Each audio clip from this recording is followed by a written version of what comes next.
In 1820, there was a man by the name of Peter Ritchie who had perhaps the strangest survival story ever told that we have in human record. Peter Ritchie got on a ship in 1820 to sail from England to Australia. Along the journey across the ocean, the ship encountered a problem and it began to sink. It went all the way under and everyone perished but a man by the name of Peter Ritchie.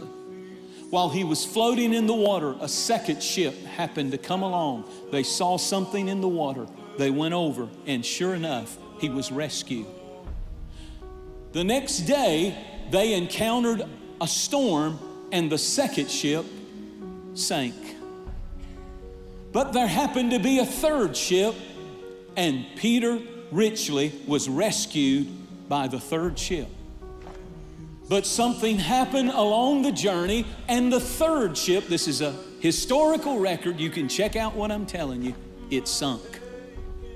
But there came a fourth ship, and it found that one man in the water. Now, my thing is, I would check him out and wonder if he's sinking these ships, but he wasn't. It was just a freak thing.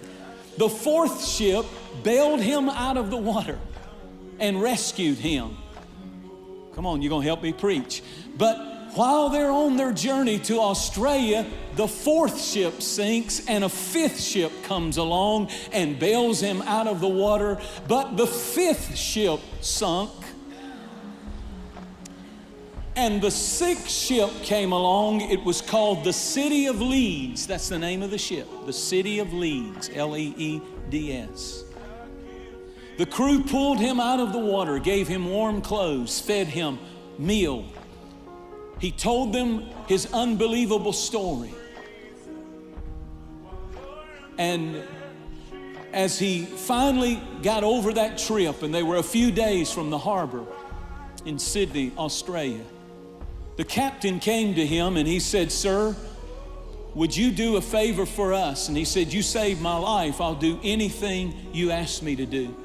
He said, "When we started this journey many weeks ago, there was an old mother, an old woman who won the hearts of the crew. She loved on every one of us, and she knew every man on the crew. Every person on the boat was just the crew.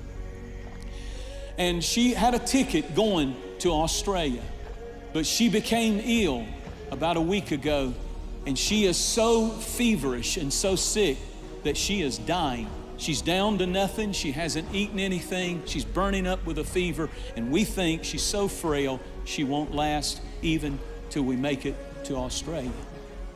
Would you, because the whole time that she's been ill and sick and delirious out of her mind with fever, she's been praying, oh God, I beg you, let me see my son one more time.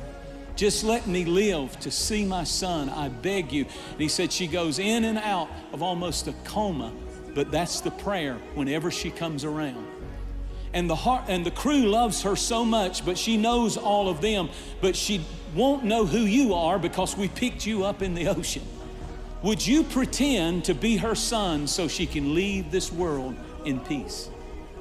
He said, "Of course I will."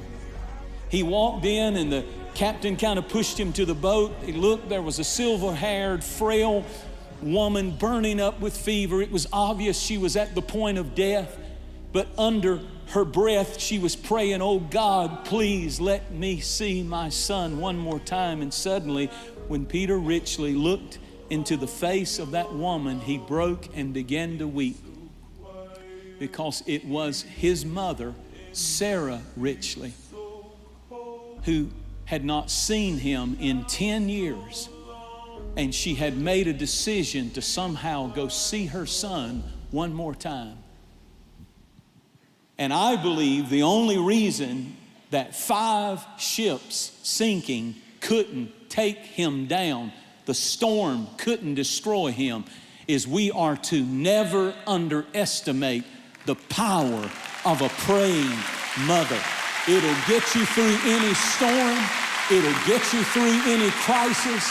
It'll get your family through any kind of stormy weather they're going through. The power of a praying mother.